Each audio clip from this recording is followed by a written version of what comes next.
بسم اللہ الرحمن الرحیم۔ السلام علیکم ورحمۃ اللہ وبرکاتہ۔ آج ہم وقف اختیاری، وقف اضطراری، وقف اختباری، وقف بالروم، وصل حقیقی، وصل اصطلاحی اور اس کی وصلی حالت میں کون سی تبدیلی ہوگی، اور اس کے علاوہ ابتدا کی اقسام، الف اور حمزہ میں کیا فرق ہے اور ابتدا کیسے کریں گے، ان چیزوں کے بارے میں اللہ کے فضل سے، اللہ کی توفیق سے ہم پڑھیں گے۔ تو سب سے پہلی چیز آپ سماعت فرمائیں کہ یہ جو ہم نے پچھلے سبق میں قطع، سکوت، وقف پڑھا تھا، اس کے متعلق ایک چیز تو آپ یہ یاد رکھیں کہ کلمہ کے درمیان میں نہ قطع ہو سکتا ہے، نہ سکوت ہو سکتا ہے، نہ ہی وقف ہو سکتا ہے۔ یعنی ان تینوں چیزوں میں سے اور ان کی جو اقسام ہیں وہ تمام اس میں شامل ہیں۔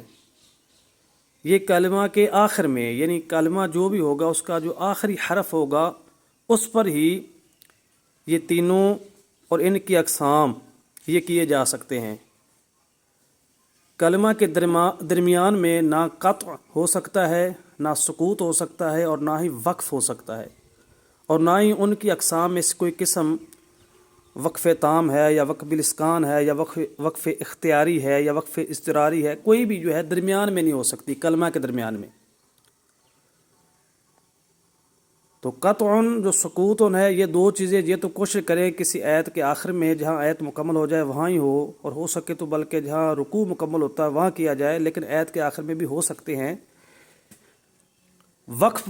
یہ بھی کوشش کریں جہاں پر وقف کی علامت ہو یا آیت مکمل ہو جائے وہاں کیا جائے۔ ہاں، اضطراری طور پر وقف کرنا پڑے یا قطع کرنا پڑے تو پھر کسی کلمہ کے آخر میں کیا جائے گا، درمیان میں نہیں کیا جائے گا۔ ٹھیک ہے، تو یہ ایک چیز آپ نے یاد رکھنی ہے۔ دوسری جو چیز ہے کہ ان تینوں میں سے ایک چیز ہو سکتی ہے، تینوں ایک وقت میں ایک جگہ پر نہیں ہو سکتی۔ یہاں اگر قطع ہوگا تو سکوت اور وقف نہیں ہو سکتا، اگر آپ سکوت کریں گے تو باقی دو چیزیں نہیں ہو سکتی، اگر وقف کریں گے تو وہی ہوگا، یہ چیزیں نہیں ہوگی، یعنی یہ تینوں ایک وقت میں ایک ہی جگہ پر جمع نہیں ہو سکتی۔ اسی طرح یہ وقف تام آپ کو نظر آ رہا ہے، اس کی باقی جو اقسام ہیں، وقف کافی ہے، وقف حسن ہے، وقف قبیح ہے، یہ تینوں بھی اس کے علاوہ جو اقسام ہیں، اور یہ چوتھی قسم ہے، یہ جو چاروں ہیں اس قسم سمیت یہ ایک جگہ پر چاروں جمع نہیں ہو سکتی۔ اگر وقف تام ہوگا تو وقف کافی اور وقف حسن اور وقف قبیح وہاں نہیں ہو سکتے، یعنی ایک وقت میں ایک جگہ پر ان چاروں میں سے وقف تام اور اس کی باقی تین اقسام، ان چاروں میں سے کوئی ایک ہی ہو سکتی ہے، چاروں ایک وقت میں ایک جگہ پر نہیں ہو سکتی۔ یہ وضاحت آپ نے یاد رکھنی ہے۔ اسی طرح آگے وقف کی کچھ اقسام ہیں، یہ وقف بالاسکان ہے، وقف بالسکون ہوگا، یا وقف بالاثبات ہوگا، یا وقف بالاشمام ہے، وقف بالروم ہے، وقف بالابدال ہے، جو بھی یہ اقسام آئیں گی ان میں سے بھی کوئی ایک ہو سکتا ہے ایک جگہ پر ایک وقت میں، وہ تمام ایک وقت میں نہیں ہو سکتی۔ ٹھیک ہے، یہ ضروری چیز ہے، یہ آپ نے ذہن میں رکھنی ہے۔ اسی طرح وجوہات وقف کے اعتبار سے یہ جو اقسام ہیں، وقف اختیاری ہے، وقف اضطراری ہے، وقف اختباری ہے، یا وقف انتظاری ہے، یہ چاروں جو ہے نا یہ بھی ایک وقت میں ایک ہی ہو سکتی ہے، چاروں جو ہے نا ایک وقت میں ایک جگہ پر چاروں نہیں ہو سکتی اکٹھی، ایک ہو سکتی ہے ان میں سے۔ ٹھیک ہے، ہاں ایک چیز ضرور ہے کہ ان میں سے کوئی ایک ہو اور ساتھ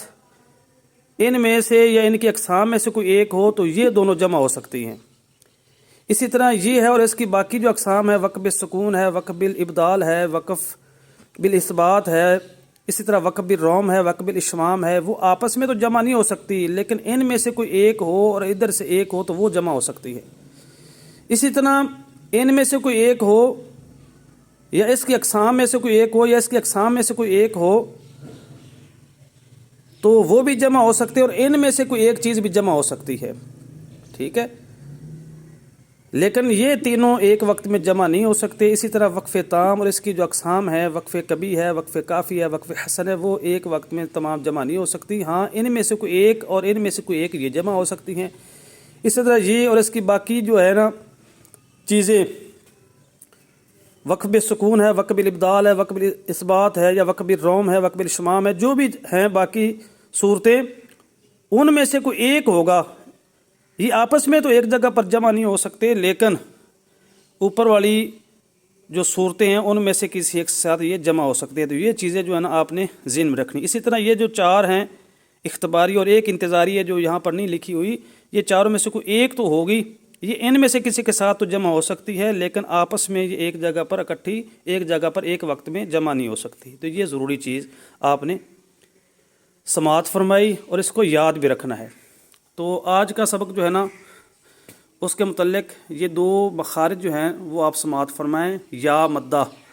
حروف مدہ کا جو مخرج ہوتا ہے وہ ہوتا ہے جو فیدان، یعنی منہ کا خالی حصہ۔ حروف مدہ میں سے ایک حرف مدہ یا مدہ ہے، یا ساکن ہو اس سے پہلے زیر ہو تو اس کو یا مدہ کہتے ہیں۔ تو اس کا مخرج ہے منہ کا خالی حصہ جو فیدان۔ جو یا غیر مدہ ہوتی ہے اس کا مخرج زبان کا درمیان اور اوپر کا تالو کا درمیان، یہ مخرج ہے۔ یا غیر مدہ کا جو یا غیر مدہ ہے اس میں یا تشدید والی بھی آ سکتی ہے، یا لین بھی آ سکتی ہے، یا جو ہے متحرکہ بھی آ سکتی ہے، یعنی اس پر زبر ہو، زیر ہو، پیش ہو، منونہ بھی آ سکتی ہے، لیکن یا مدہ اس میں شامل نہیں ہے یا غیر مدہ جب کہا جائے۔ یا مدہ کا اور مخرج ہے، یعنی منہ کا خالی حصہ، اور یا غیر مدہ چاہے وہ یا لین ہو، یا مشددہ ہو، یا منونہ ہو، یعنی اس پر کوئی تنوین ہو، یا کھڑی حرکات میں سے کوئی کھڑی حرکت ہو، یا حرکات میں سے کوئی حرکت ہو، ان تمام کا جو مخرج ہے وہ زبان کا درمیان اور تالو کا درمیان ہوگا۔ یہ جو میم ہے، دونوں ہونٹوں کا خشکی والا جو حصہ ہے وہ آپس میں مل جائیں تو یہ میم جو ہے یہ اس کا مخرج ہے۔ میم جو ہے دونوں ہونٹوں کے خشکی والے حصے جب ملتے ہیں وہاں سے ادا ہوتی ہے۔ تو آج وقف کی جو اقسام ہیں وہ وجوہات وقف کے اعتبار سے جو اس کی اقسام ہے وہ ہیں چار، ان میں سے تین کا جو ہے ذکر یہاں کیا جائے گا۔ ایک ہے وقف اختیاری۔ وقف اختیاری، یہ لفظوں پر ہی آپ غور کریں کہ اختیاری، اختیار والا، مرضی والا، یعنی جس کلمہ کے آخر میں آپ اپنی مرضی سے، اپنے ارادے سے وقف کریں گے بغیر کسی عذر کے، بغیر کسی مجبوری کے، تو اس وقف کو وقف اختیاری کہیں گے، ٹھیک ہے۔ یعنی آپ پڑھ رہے تھے، آپ کا دل کیا، آپ کی مرضی کی، آپ نے اپنے اختیار سے وہاں وقف کر دیا، تو اس وقف کو اس وقف اختیاری کہیں گے۔ دوسری جو چیز ہے وقف اضطراری۔ تو اضطراری لفظ پر غور کریں، اس کا معنی یہی ہوتا ہے کہ عذر کی وجہ سے، عذر والا کوئی نہ کوئی وجہ بنے، کوئی مصیبت یا کوئی نہ کوئی اس کا سبب بنے وقف کرنے کا۔ یعنی مثال کے طور پر آپ تلاوت کر رہے تھے، آپ کو کھانسی آ گئی، آپ کا سانس جو ہے وہ تنگ ہو گیا، یا اس کے علاوہ کوئی اچانک مصیبت، کوئی پریشانی، کوئی وجہ بن گئی، عذر بن گیا، کوئی مجبوری پیدا ہوگی، اس وجہ سے جو آپ وقف کریں گے اس کو کہتے ہیں وقف اضطراری۔ مثال کے طور پر آپ پڑھ رہے تھے، پڑھتے ہوئے آپ کو یہاں پر کھانسی آ گئی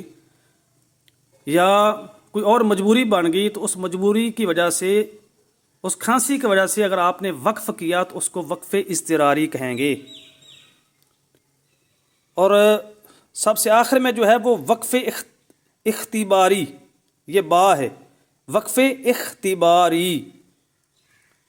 تو الفاظ پر بھی آپ غور کریں تو آپ کو کچھ جو ہے وضاحت اس کی ذہن میں آ جائے گی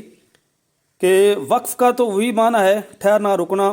سانس اور آواز کو ختم کر کے کسی کلمہ کے آخر میں ٹھہرنا، بشرطے کہ نیت یہ ہو کہ اسی وقت آگے پڑھنا ہو۔ تو اختباری ہے خبر حاصل کرنے کے لیے، اطلاع پانے کے لیے. تو یہ اصل میں استاد جو ہے نا وہ اپنے شاگرد کو وقف کراتا ہے تعلیم دینے کے لیے، سیکھنے سکھانے کے لیے. جو وقف کیا جاتا ہے استاد کے کہنے پر، چونکہ اس میں اطلاع مل رہی ہوتی ہے، خبر مل رہی ہوتی ہے استاد کو کہ میرے شاگرد نے وقف درست کیا ہے یا غلط کیا ہے، تو استاد کے کہنے پر استاد سے علم دین حاصل کرنے کے لیے استاد کے حکم پر جو وقف کیا جاتا ہے اس کو وقف اختباری کہتے ہیں. یعنی مثال کے طور پر آپ کے استاد صاحب وہ کہتے ہیں کہ آپ پڑھتے ہوئے یہاں پر وقف کر کے دکھائیں، تو آپ تعلیم حاصل کرنے کے لیے استاد کے حکم پر یہاں وقف کرتے ہیں، جس کو وقف اختباری کہیں گے.